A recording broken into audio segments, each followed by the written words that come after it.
तेलंगाना के कांग्रेसी मुख्यमंत्री हजरत रेवंत रेड्डी, क्योंकि उनको हजरत ही कहना पड़ेगा, उन्होंने कल एक दावते इफ्तार पार्टी में हिस्सेदारी की।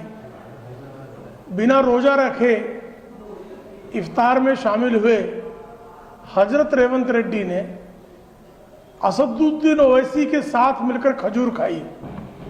जिन असदुद्दीन ओवैसी को आए दिन कांग्रेस ओवैसी को भारतीय जनता पार्टी का बी टीम बताती है, वही तेलंगाना में असदुद्दीन ओवैसी रेवंत रेड्डी के अजीज हो जाते हैं और वहां खजूर खाया ठीक है, लेकिन खजूर खाते खाते जिस तरह की मियावाद की मवाद बहाने का काम रेवंत रेड्डी ने किया वो अत्यंत दुर्भाग्यपूर्ण है।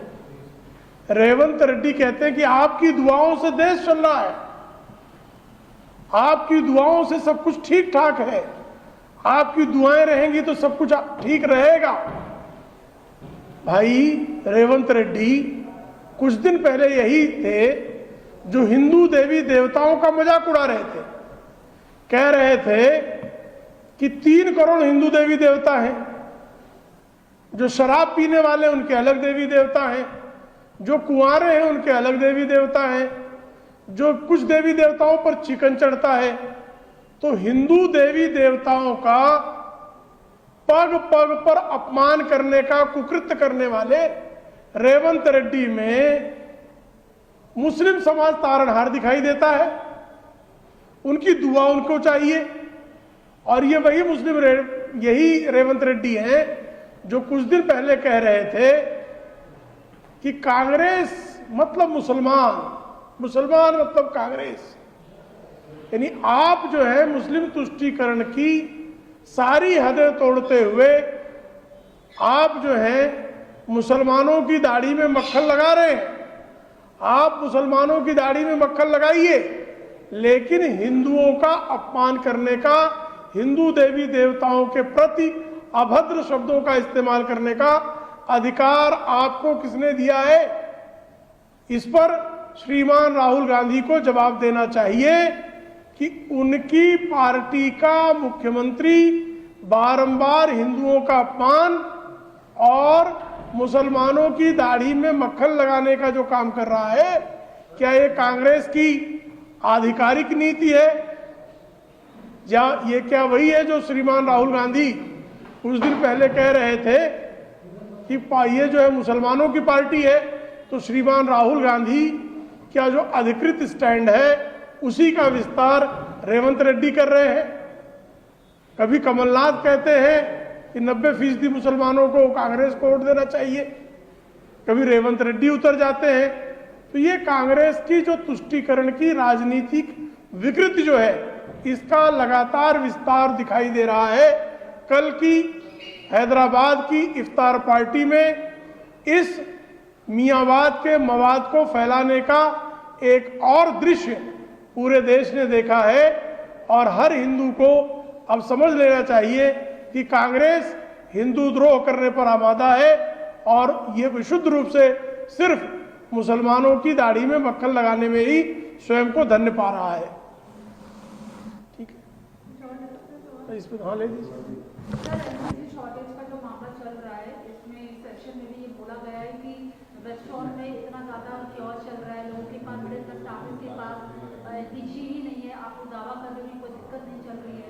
किसी प्रकार की कोई दिक्कत नहीं है। एलपीजी की, घरेलू गैस की आपूर्ति 100% हो रही है। कमर्शियल गैस को लेकर कुछ जो है कहा गया है, कुछ में कटौती की गई है।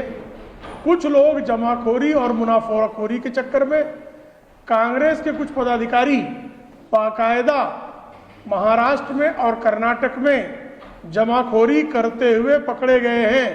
समाजवादी पार्टी के भी कुछ पदाधिकारी जमाखोरी करते हुए पकड़े गए हैं।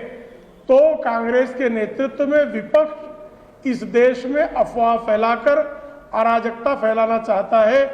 बिल्कुल एलपीजी की कमी, घरेलू प्रयोग के लिए किसी प्रकार की कमी नहीं है।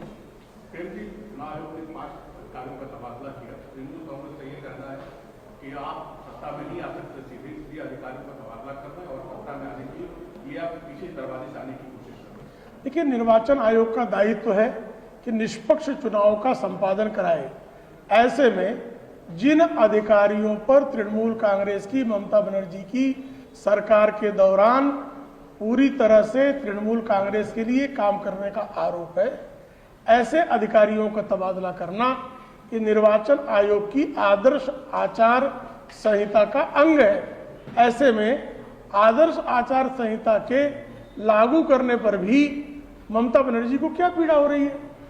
वो क्या है, जस्ट अनाउंसमेंट के 1 घंटे बाद ही बंगाल के 5 ऑफिशियल्स को ट्रांसफर रीशफल करने की क्या वजह है?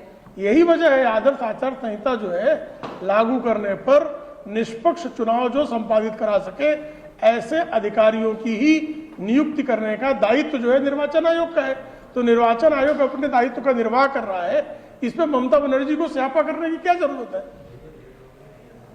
उनका ये आरोप कि आप सत्ता में आना चाहते हैं, इसलिए इलेक्शन कमीशन का नहीं, चुनाव तो लड़ ही रहे हैं सत्ता में आने के लिए। वो क्या सत्ता से बाहर जाना चाह रही है? वो चाहे बाहर जाना चाह रही है तो उनको जनता वैसे ही बाहर कर देगी। वो ये भी कह रहे हैं कि मोदी जी ने ट्विटर काटा और फिर उन्होंने रैली निकाल दी, बढ़िया से इनॉग्रेशन कर दिया अपने कंफर्ट के हिसाब से इलेक्शन कमीशन से, फिर आप लोगों ने तो announcement कर कंफर्ट तो ममता बनर्जी का भी है। कल उन्होंने जो है वहां पर पुजारियों के और मौलवियों के वेतन में वृद्धि कर दी जो मानधन था। तो हम ये क्यों न कहें कि ममता बनर्जी की सुविधा से हो गया? ये अगर आरोप लगाया जाए तो देखिए, आरोप लगाते समय देखना चाहिए कि आप एक उंगली भाजपा की तरफ उठाएंगी तो 4 उंगलियां आपकी तरफ है।